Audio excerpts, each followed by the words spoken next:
Hey, so this is going to be the last installment of our study of Heidegger's Being and Time. And we're going to read chapter 2 of Division 2, which is on the theme of conscience. And we're going to read that a little bit in conjunction with some of my discussion of it in Sites of Exposure in Lesson 10. And to get us into that, before looking directly at Heidegger's chapter, I just want to read a few lines from Lesson 2 of Sites of Exposure, just to get us back into the point, the ultimate point that I was trying to bring out from those discussions of anxiety and being towards death that we just wrapped up. So I'm going to read a little bit from 27 and 28 and 29. So first of all, in 27, around 20 lines down, generally, this is talking about everyday life, generally we establish meaning in our lives through engaging in projects, living out of our aspirations for the future. Our death, however, circumscribes all the terms in which the meaningfulness of our lives is articulated, and it inscribes a fundamental meaninglessness into all of those attempts at meaning. We live an imminent sense of our death, then, when we experience the question of the meaning of our lives not as one to which we might find an answer, but as a sort of unsolvable riddle And then let me just skip ahead to page 29, also about 20 lines down. But this is not a logical puzzle, not a riddle that can be solved, but the definitive structure of the happening of experience. And this riddle, this unanswerable question, this ultimate sense that in a way escapes meaning, is what makes it possible for life to be meaningful, inasmuch as it is inherent to the very structure of all meaningful experience. It is only because the meaning of life is a question for us that our lives can be meaningful. Right? So I want you to just to think about that point, that the very notion of meaning, the meaningfulness of our lives depends on the fact that at root we live with a question, what makes things meaningful, and without there being something fundamentally mysterious about that, the whole issue of meaning wouldn't even arise. Anyway, one more thing now from 28. This experience, in which the terms supplied by the world are recognized as insufficient to articulate ultimate meaning, is our experience of our own singularity and of the inarticulable uniqueness of our contingent happening. So I hope that reminds you well enough of where we were really trying to get to. Right? We were trying to talk about anxiety and being towards death in particular, as raising for us that fundamental question of the meaning of life in precisely the same moment or movement in which our familiar terms of meaning have lost their ability to answer that for us. And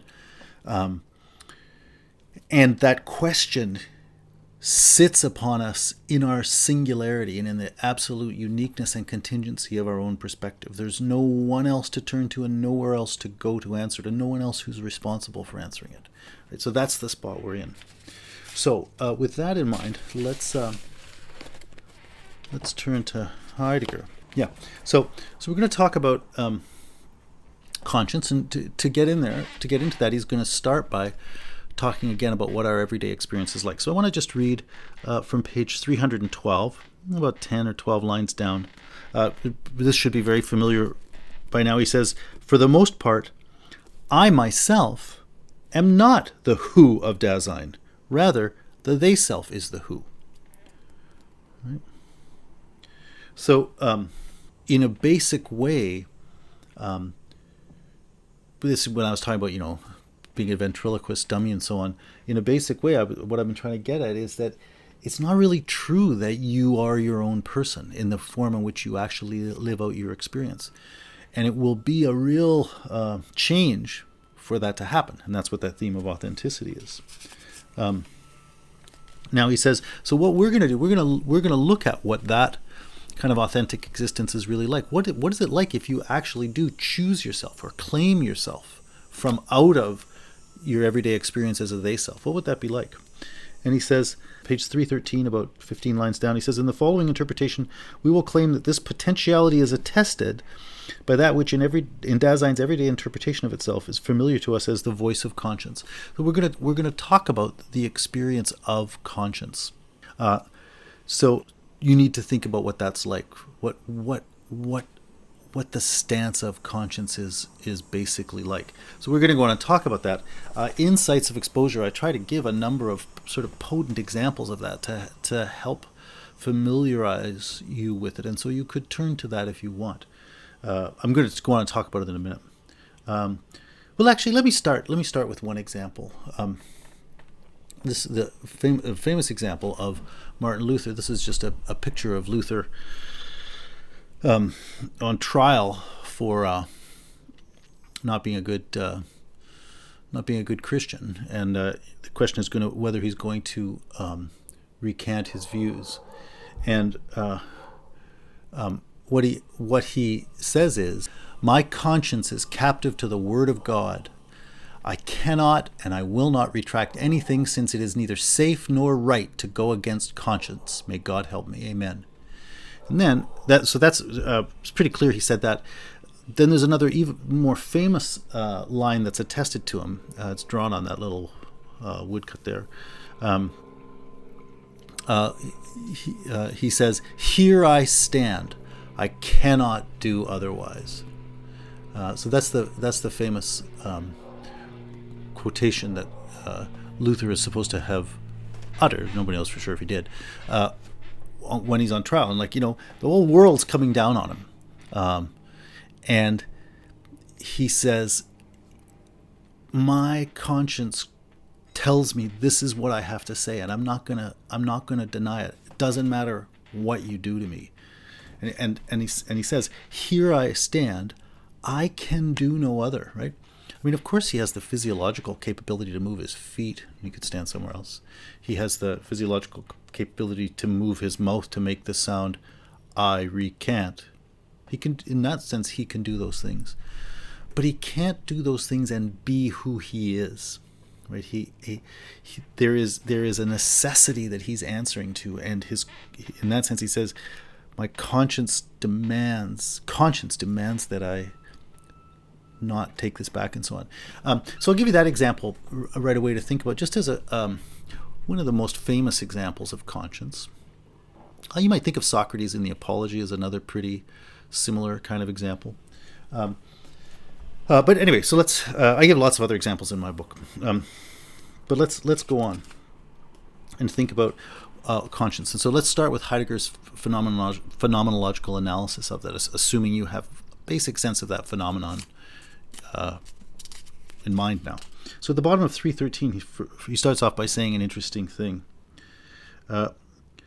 Conscience is not just a fact that occurs and is occasionally present at hand. It is only in Dasein's kind of being, and it makes itself known as a fact only with factical existence and in it. Conscience there's a kind of reality to that. It's a real thing. It's a real experience. But the thing he's saying here is, this is a unique reality of the kind of being that is Dasein. And that both tells you something about conscience and something about Dasein. So it tells you that it is a phenomenon of that kind of reality that is experiencing the kind of thing we are.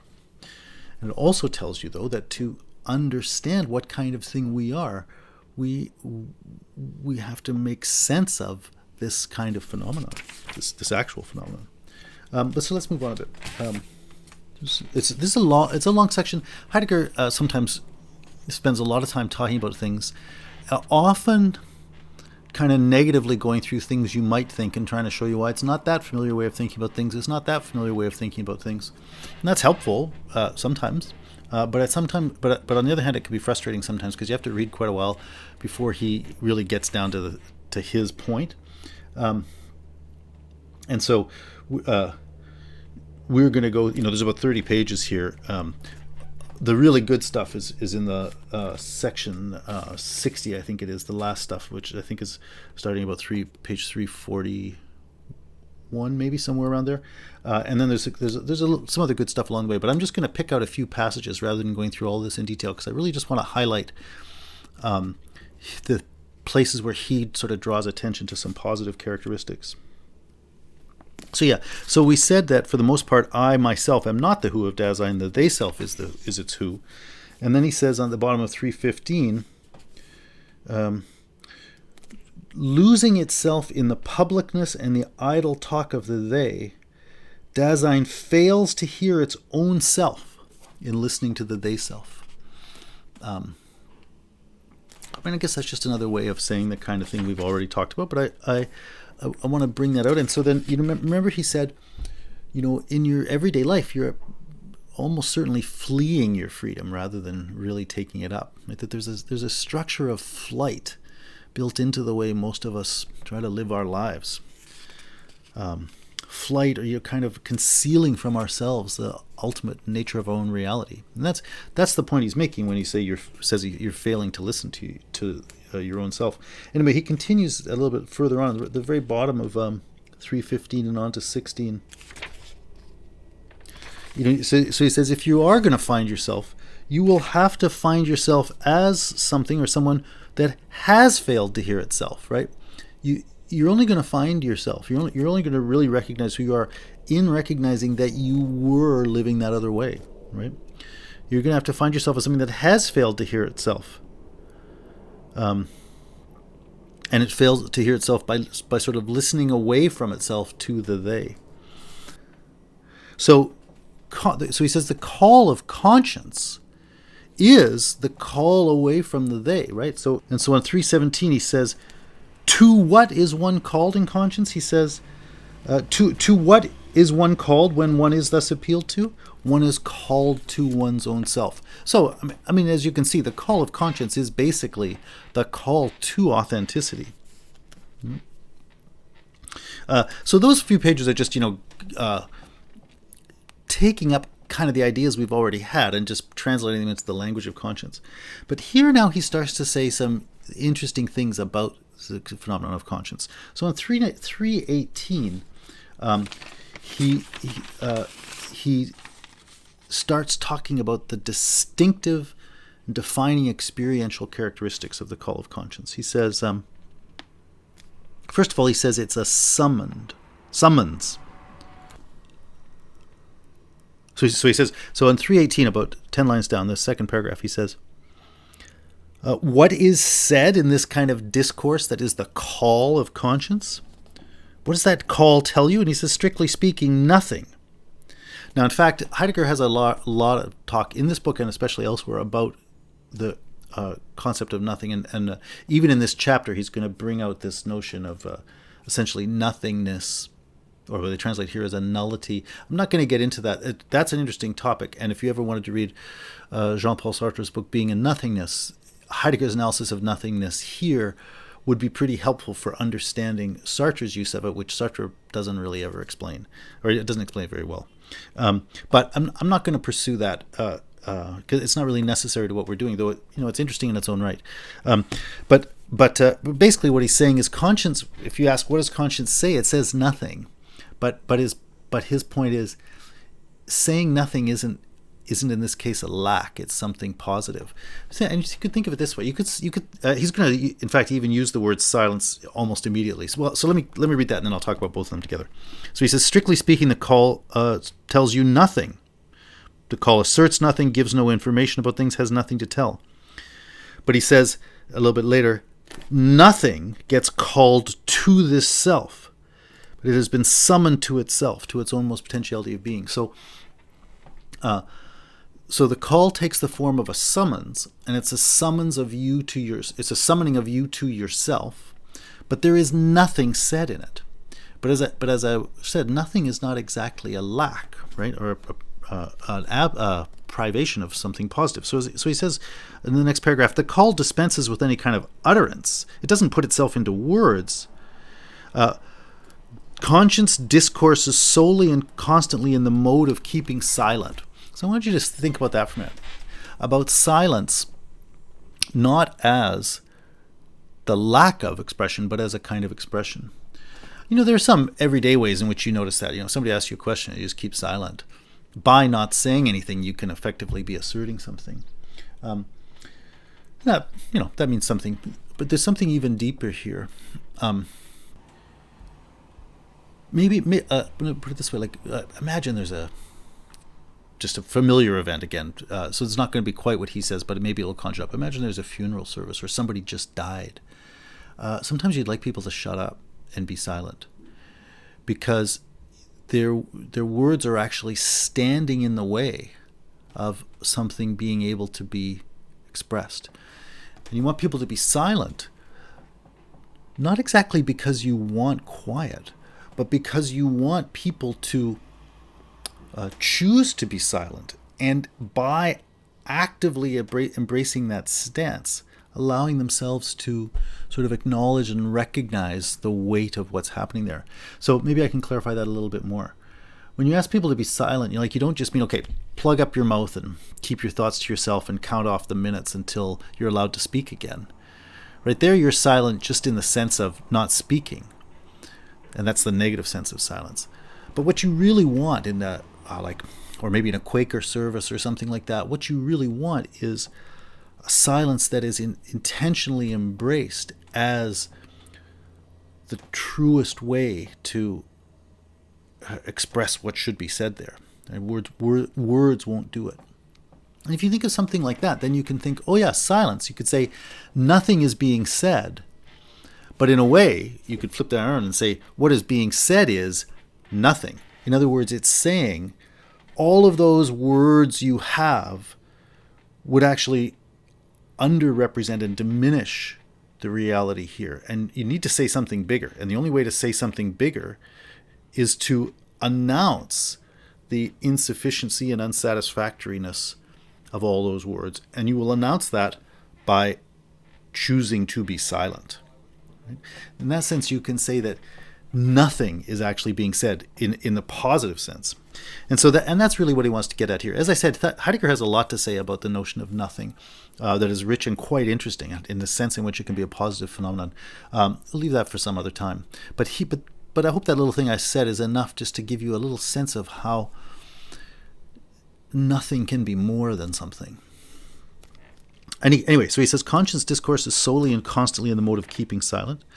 But it's not that it... So on the one hand, it says nothing.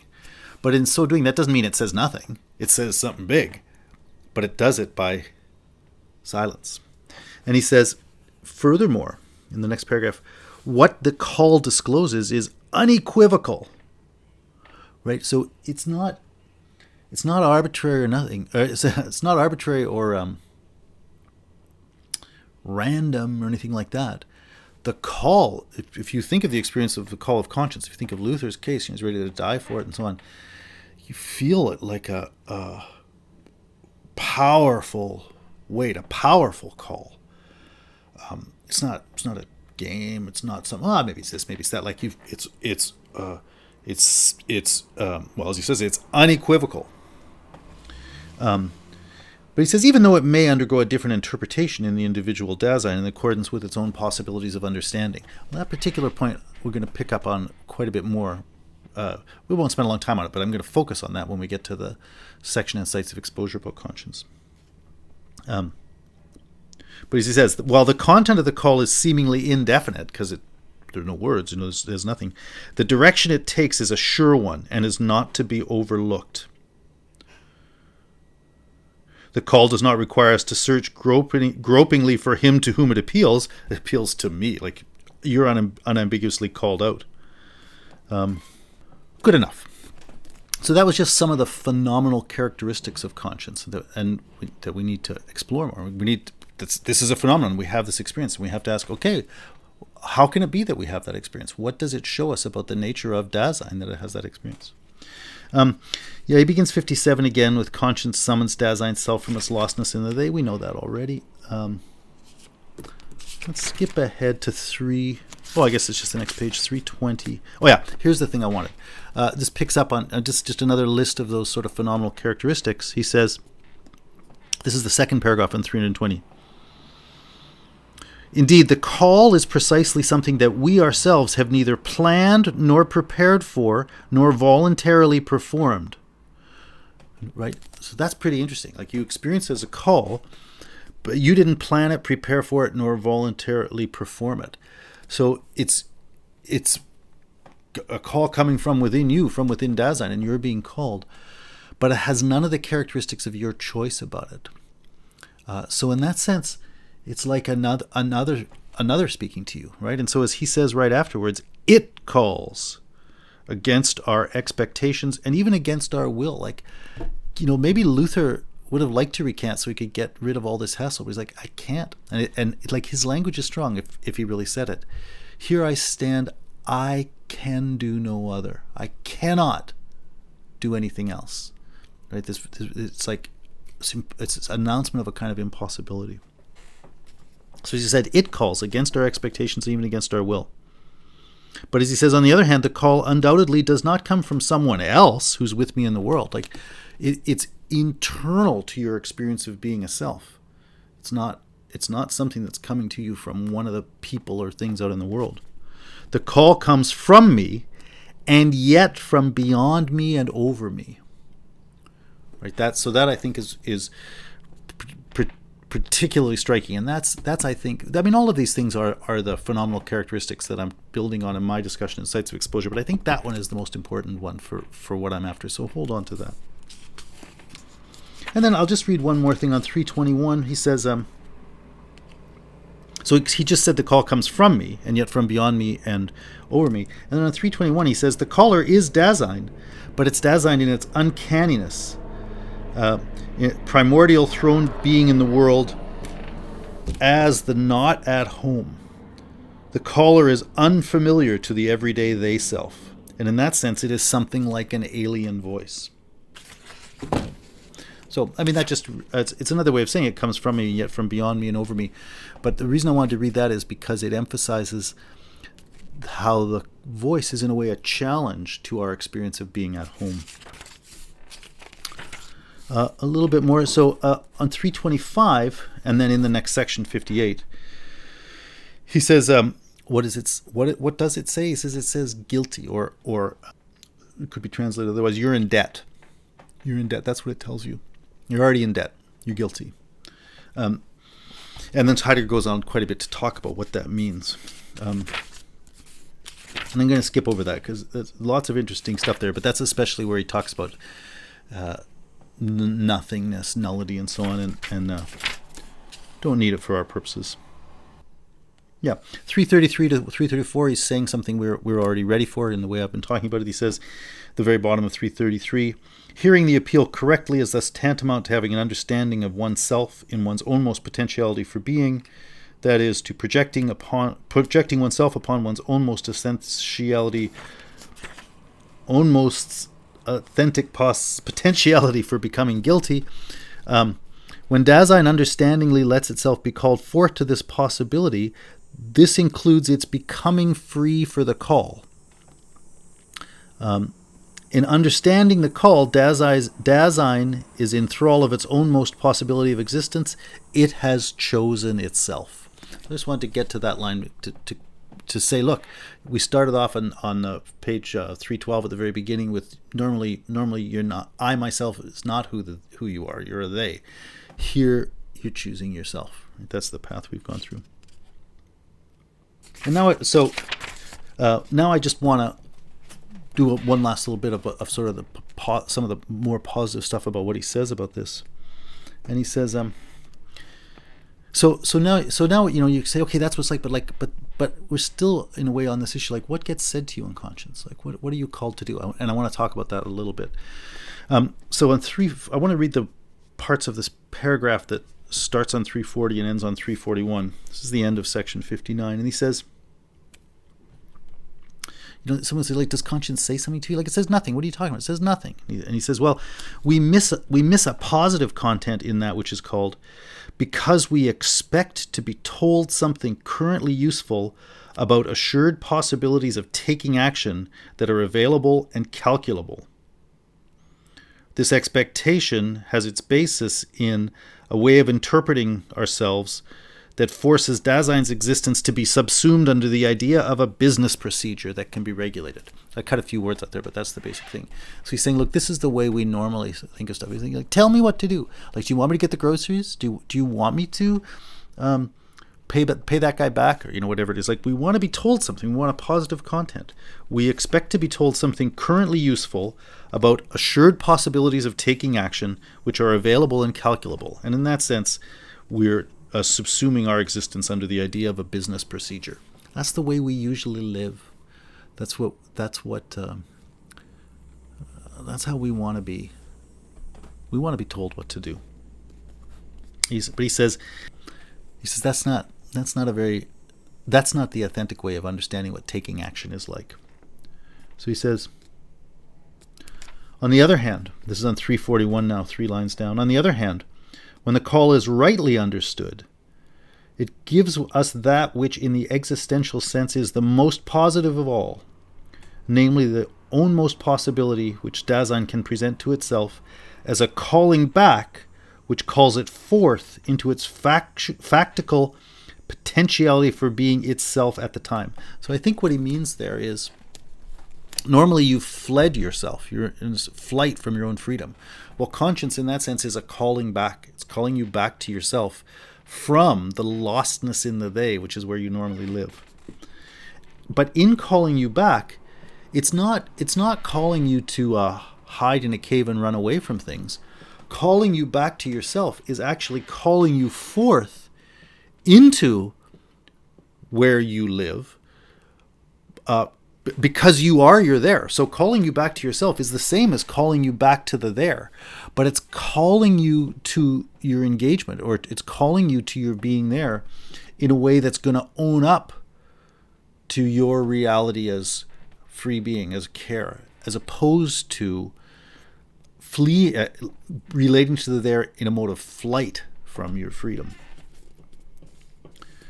So calling you back to yourself is really calling you sort of truthfully to your situation. And in fact, that's the very next page, I think, or a couple of pages from now, that's exactly the word he's going to use. He's going to use the word situation as his term for what it means to relate to your there authentically. Then we call it your situation. Anyways, so to hear the call authentically signifies bringing oneself into factical taking action, right? You're going to live, you're going to engage, but this is a call to do that differently.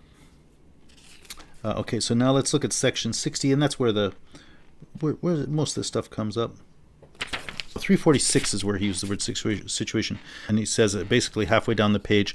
The situation is the there, which is disclosed in resoluteness. Resoluteness is a term he's just introduced on 344, I think, to name how you've changed when you receive the call of conscience. But the situation is the there as it is disclosed in resoluteness. The situation exists only through resoluteness and in it. Also on 347 it says, the call of conscience calls us forth into the situation.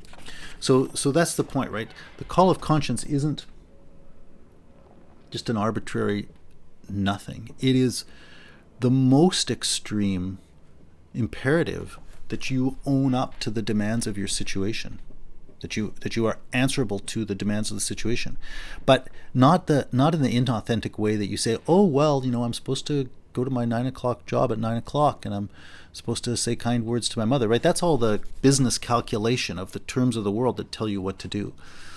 The conscience tells you, no, you have to own up to what's really going on here, and embrace the reality that you have to, in a kind of ultimate sense, take seriously the issue of what matters. How is this meaningful? And that's resoluteness. Resoluteness is committing yourself to being true to the demands of that question of the meaning of life, the question that I was reading about in my quotation from lesson 2 of Sites of Exposure. And in light of that, I want to just go back now to a little bit of the bottom of 343 and 344. I'm not going to read it all, but I'd like you to read that paragraph. And basically, he's setting up this idea that, what it's like to be in your situation is kind of getting flipped. You're not there just in that everyday they self kind of way anymore. You're still there, but you're there in a fundamentally transformed way. And I think if you read that, if you're familiar with the allegory of the cave from the beginning of Book 7 of Plato's Republic, I think you can see that this resonates very strongly with that, right? With the idea that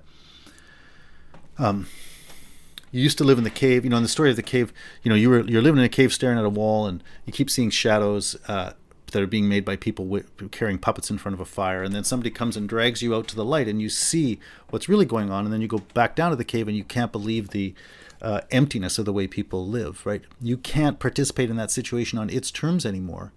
And you, in a way, having been enlightened to what's really happening, it's imperative for you to engage there, but you have to sort of invent new terms, right? That's more or less what he's saying here, and that story of the cave I think fits on this quite well. You're not being dragged out of a hole in the ground. Obviously, that's not happening in Plato either. It's an image. But the thing that's happened is you've been called back to yourself, to your freedom, from your lostness in the they when you were actually fleeing that. And in being called back to yourself, you're called back to basically address the very terms of meaning. And so you never left in my case, living in downtown Toronto in the early 21st century and blah, blah, blah. Right? You didn't go somewhere else. But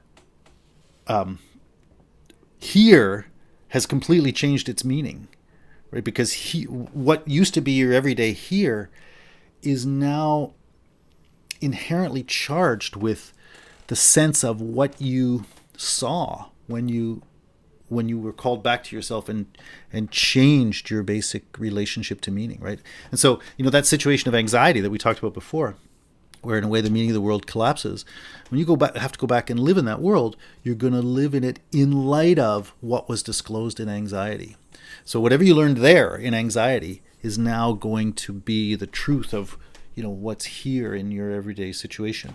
And that is basically the story of the cave, and that's what Socrates is Socrates. That's what I'm sure you'd like that. That's what Heidegger is saying here. So as he says on 344, resolute Dasein frees itself for its world. And he says some other things, right? Dasein's resoluteness towards itself is what first makes it possible to let the others who are with it be in their own most potentiality for being, and to co-disclose this potentiality in the solicitude that leaps forth and liberates. Back when we talked briefly about solicitude, we noticed these two possibilities, leaping in and leaping ahead. And he's saying here, this stance of resoluteness or authenticity is the stance that's necessary to let other people be free, because, I guess, it's the stance in which you're really acknowledging the reality of Dasein. And that actually, in acknowledging that about yourself, it makes it possible to acknowledge it about others, and thus to live towards other free beings as free beings, right? To really acknowledge their freedom, right? So I think this little passage here is a helpful one for pulling out some of the sense of what he was saying when he introduced that notion of leaping in and leaping ahead that he introduced back in chapter 4. And again, just I've already made this point, but I'm going to read again what he says on 345, lines 3 and 4. Resoluteness, by its ontological essence, is always the resoluteness of some factical Dasein at a particular time, right? So the way you're going to embrace the call is always you as this throne reality of being there, realizing the call, right? It's not something that happens in a secret consciousness. It's not an idea. It's the way that in that very engagement with the world that you are, you transform the sense of what that engagement is. Right? Yeah, so that's what I wanted to get out of the chapter. And now I'm just going to briefly look at a couple of things from Sites of Exposure that I think take those same points, but maybe just add a little bit to them. So on page 125, I try to define then what it's like to live that experience. In the attitude of conscience, one finds oneself called, which is to say one finds one's own private subjectivity to be overridden by a kind of higher reality to which one is answerable. That's what he meant when he said it's from beyond and above, right? So this isn't a claim about that there is some other thing that exists above you and beyond you and it's doing something. It's a description of the form the experience takes, right? And he says, Heidegger says, you experience the call essentially as the call of something alien, even though it's internal to you. And that's the same kind of thing I'm saying here. In the attitude of conscience, one finds oneself called, which is to say one finds one's own private subjectivity to be overridden by a higher reality to which one is answerable. Conscience is a call to oneself, however. So the overriding of one's private choice or preference or point of view does not mean the erasing of one's subjectivity, but on the contrary, it's its insistence on its necessity and its irreplaceability. I must answer the call. And the call is itself infinite. It is the voice of ultimate value as such, or you could say the voice of meaning as such, announcing within me my answerability to it. Answering the call, further, requires that I act in this world, now. It calls me to take a stand in actuality. And I guess with that language of taking a stand, I'm kind of alluding to that thing I was just telling you about Martin Luther, right? Here I stand, I can do no other. I almost said Martin Luther King. I hope I didn't do that before. Martin Luther is who I was talking about. Martin Luther King Jr. would be a great example too. That would be an excellent thing to analyze in light. He would be an excellent person to analyze in light of this. Anyway, conscientious action is therefore always an expression of the meaning of the call within the parameters of this actual situation, and it is therefore necessarily an interpretation, a rendering of ultimate value into the necessarily one-sided terms of my homeworld. Well, remember I read you that line in Heidegger where he says the call is unequivocal, but it's different. Every different Dasein is going to have to interpret it according to a different situation. Okay, that's enough for there. And then let me read a little bit more. It's page 130, line 8. In conscience, I recognize my calling in the infinite belong, but I can be there only as a way of inhabiting my here. Right, so that, again, that's sort of repeating that point we said before. We live here, but conscience lives here as the abode of there. Conscience is living here as living there. I hope that makes sense in the same way that I talked about there as sort of being what was disclosed in anxiety. And so you then have to go back to what was always here, but it's illuminated in light of what was disclosed there, right, in that experience of anxiety and so on, and hearing the call. I want to give one more example now of that, but let me give you another picture first. This is a Caravaggio painting from 1602, The Sacrifice of Isaac, and this is from the story in Genesis. What is it? Maybe Genesis 22? I can't remember off the top of my head, but something like that. But it's the story of Abraham and Isaac. And I'm choosing this one because Kierkegaard chooses it in Fear and Trembling. But I mean, even if he didn't choose it, it would be it would be reason to talk about it for sure. But basically, Abraham hears a call from God telling him to sacrifice his son. And so, you think, what's that like to hear the voice of God? Well, it's the kind of thing we were just talking about. Like, it's not like some person walked up onto you in the street and spoke to you and said, I'm God, do this. And in fact, let's say that did happen. If it did happen, you'd have to ask, is that the voice of God or not, right? There wouldn't be anything about the fact of some person in the world that you encountered that would let you know whether or not it's God. So when you hear, when someone says they hear the call of God, like it can't have come to them because they heard some person on the street talking to them. Or if they did, that fact about it isn't what lets them say it's the voice of God, right? There's something about just the way they find themselves hearing a call that makes them say, yeah, I have to answer to this. So, Abraham is in that spot. Like, he feels called to do what ultimately matters, and he has to interpret that in terms of his situation. And what he takes that to me is, man, I got to go kill my son. And he goes up on the mountain and he's going to kill him. And then this is the scene of an angel coming and saying, no, don't do that. Sacrifice this ram instead. You can go read the story and think about it. You can read Kierkegaard's Kierkegaard's analysis of it, which is great. But the main thing that comes out of Kierkegaard's analysis is a description of what it would be like to be Abraham, right? When you're in that situation, you take yourself to have been called. You're not making it up. You know it's not that. And you think, yeah, it looks like this is what I got to do. But you also know that it's just you. You're the one who's hearing it. You're the one who's making sense of how to interpret it in the world. And so even though you are trying to be, and you take yourself to be kind of the agent of absolute meaning, you can't deny the fact that it's still just you and your little perspective who's doing something, and you maybe you're an idiot. Right? And so I just want to read one more line here from Sites of Exposure, bottom of page 129. Because conscientious action is always finite, always one's own action, one is without redemption. As an agent of conscience, all one can say is, I did my best to be good, to do that absolute thing. But there is no pure stance of answering to that call.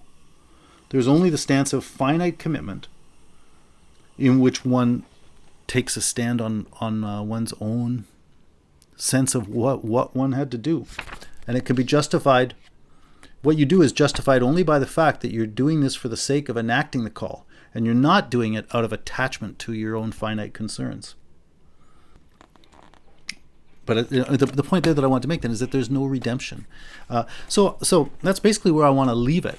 I wanted to start with that, Heidegger's, brilliant discussion of the nature of our experience and the concept of being in the world. Go through with him the internal structures of that, and lead that to the point where you see that the very nature of our experience is that we've already fled our freedom, and that there's a demand internal to our experience that we own up to our freedom. How does that happen? We really experience that in and as the call of conscience.